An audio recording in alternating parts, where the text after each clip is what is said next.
Победа для Украины, и не только для украинцев, и для чеченцев, и для грузин, и для других оккупированных народов, он изложен в плане президента Украины. Речь идет о справедливом мире.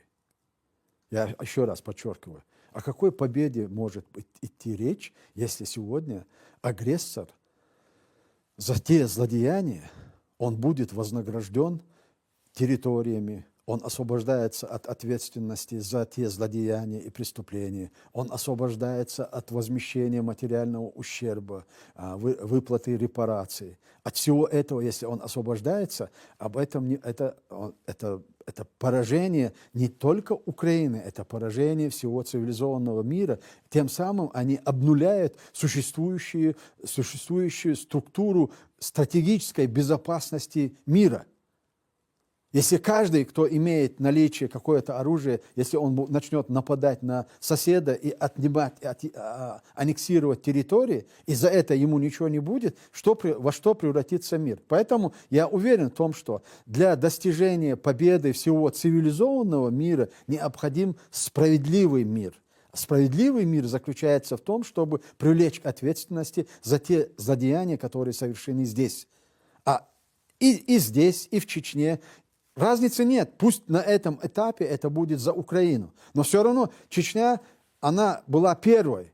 И вот те преступники, которые сегодня совершают злодеяния здесь, они те же преступники, которые совершили это там. Герасимов, я знаю, что во время обороны Гойского, Герасимов как раз стоял, совершал уничтожение того населенного пункта, где оборону возглавлял я. Поэтому это было 30 лет назад. Он сегодня начальник генерального штаба. Поэтому все эти преступники, они все еще пока живы.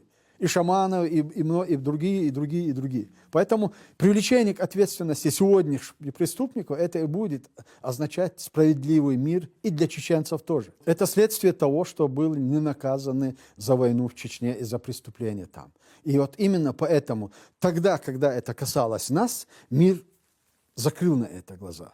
Но сегодня, когда это происходит здесь, у них на границе, потому что следующими должны быть они. Вот поэтому они проснулись, и поэтому они съехали с Парижа и обсуждали вопрос, если даже Америка займет другую позицию, отличию до сегодняшнего дня, как они будут защищать Украину. И они придут к этому. Русские до сих пор возвращались всегда. Но сегодня... Я в начале этой войны это говорил, и я остаюсь при своих убеждениях, что это последняя война России. Вот война в Украине – это последняя война Российской империи. Я абсолютно в этом по сей день я уверен. Потому что Путин проиграл в тот день, когда он вторгся. Вы можете спросить у моих коллег, когда это был 2014 год, когда 14-15 год, когда произошла аннексия Крыма, я сказал, все, благодаря Всевышнему Путин совершил роковую ошибку, что с этого времени процесс деградации и децентрализации России начался. И он начался. И сегодня, вот представьте себе, на одну минуту Путин реально хочет остановить войну, и он его останавливает. И куда он девает вот эти 1,5 уголовников, которые вооружены до зубов, у них пропитаны кровью руки по локоть, они все по краю, куда он их денет? Куда они должны пойти? Они должны вернуться обратно туда, и цели-то, задачи, которые Путин поставил перед ними, или Путин огласил громкогласно, они же этих целей же он не достиг. Первопричина войны в Украине, о котором говорит Путин, хотя он это перефразирует, хотел ответственность переложить на украинцев, это первопричина – независимость Украины.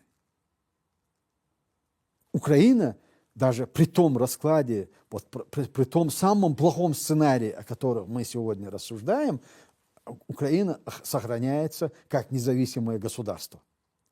Это значит полное поражение того, почему Путин начал войну и почему он ее проиграл. И спрашивать с него будут те, которые сегодня его поддерживают. его поддерживают в этой войне, ожидая победы над украинцами, ожидая того, что она перестанет существовать как государство, и украинцы перестанут существовать как этнос. О чем 8 лет русская пропаганда твердила по всем средствам массовой информации с 14 по 22 год, если вы помните, да? Путин лично доказывал, что украинцы – это не этнос, что это русские, что мы единый народ, что мы единая нация, что все эти территории, они исконно являются русскими. Вот вся эта пропаганда 8 лет велась. И ему поверили, и москвиты решили закончить раз и навсегда и Путин это обещал. Но если он сегодня даже останавливается и прекращает войну, он не выполнил того, что он обещал. Наоборот, сегодня Украина стала лидером свободного демократического мира. Если 10 лет назад, 15 лет назад Украину рассматривали как страну, где происходит непонятного рода коррупционные схемы и как несостоявшееся государство, то сегодня весь мир смотрит на Украину как на лидера свободного мира. В этом отношении сегодня Украина выстояла, выиграла, и она отстояла свое место в большой международной политике и в большой международной геополитике. И так оно и останется. И поэтому, как только Путин захочет остановить, или же когда его вынудят остановить войну, у него начнутся проблемы. Самое главное, чтобы украинцы не пошли и не сделали первыми роковую ошибку, начав выстраивать какие-то дебаты, политические дебаты по внутреннему устройству Украины. Вот как только если украинцы первыми это начнут, тогда мы все проиграем. И Путин выиграет. Но если у нас хватит силы, воли, политической воли и мудрости выдержать вот эту паузу, хотя бы до того момента, пока не будет отменено военное положение, проиграют они. Потому что ему 2-3 месяца держать этих людей, ему негде. Если останавливается война, а для того, чтобы прошли выборы и отменили военное положение Украины, необходимо 6 месяцев. А эти 6 месяцев будут концом для Путина.